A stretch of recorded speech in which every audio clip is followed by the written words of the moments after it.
So Rhaenyra and Visenya are the bad girls of House Targaryen, and it's not encouraged to name your children after them. Interestingly, Rhaenyra chose the name Visenya for her only daughter, the child that sadly did not survive. History does not linger on that child, so there is only ever really known one Visenya Targaryen and one Rhaenyra Targaryen. They are made out to be bad examples, because history has painted them in a negative light because they were two women who dared to challenge the system, dared to change the status quo. Women who were not afraid, women who did not back down easily. In Westeros, it is a very patriarchal society. It is a very conservative society for the most part. It's a very faith-driven society. Little girls growing up all over the realm, they're not meant to have like a poster of Rhaenyra or Visenya on their wall, metaphorically speaking. Worshipping these two, it's just not encouraged, because history has decided to depict these two members of House Targaryen in a particularly negative light. I don't think it's an accurate assessment of who either one of them really were,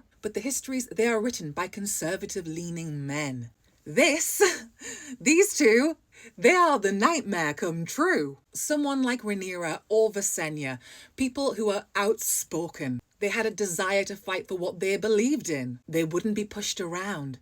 That kind of behaviour did not fit in a society where women were meant to be seen and not heard. You're meant to be a pretty face, not rock the boat, do your duty, keep quiet. But that is just not in the nature of either Rhaenyra or Visenya. They shook the institutions of power. They were not afraid to challenge things. And men in positions of power do not want to encourage little girls to look up to Rhaenyra or Visenya. It's why the histories still refuse to acknowledge Rhaenyra as a true queen. She's kind of written out, like she's skipped over. Her time as queen is unacknowledged, and it's for a reason.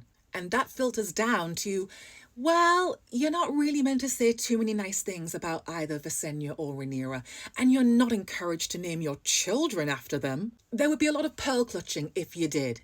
And I don't think that is a coincidence. I think it is intentional. They are nasty, bad women, if you believe the histories. I see the comments all the time, but weren't they just awful? Says who? So if you choose to name your child Rhaenyra or Visenya, your neighbours, your friends, your family, they're going to be looking at you like, oh, you're asking for trouble. You're encouraged to pick a less problematic name. And as this comment says, it is strange given the Targaryen propensity to recycle names. But there are some names that people just want to forget. And you've got to ask yourself why. What did these women do that angered these people so much? And who are these people? Oh, is it men? It tends to be. In contrast to the lack of Rhaenyras and Visenyas, there's a lot of Alysannes throughout the realm, named in honour of good Queen Alysanne of House Targaryen. She's on the approved list, whereas Rhaenyra and Visenya, they're on the naughty list. Lots of people in houses great and small name their daughters after Alysanne. There's quite a few. Interestingly though, Alysanne's name, whilst it has been repeated throughout the realm over and over in honour of her, she's the only Targaryen with that name.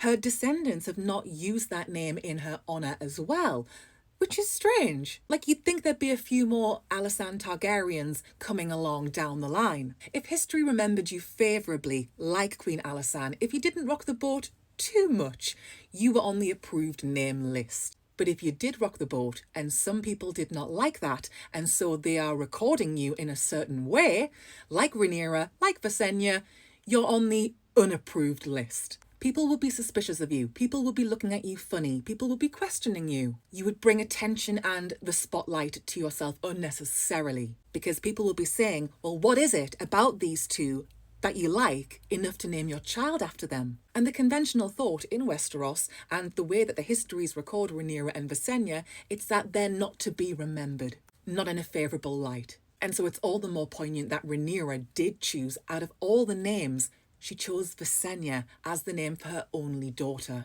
It's so fitting, it is the perfect choice, and it makes total sense for someone like Rhaenyra to do this. She clearly revered Visenya, but because Rhaenyra dared to challenge the status quo just like Visenya did, it's a no-no.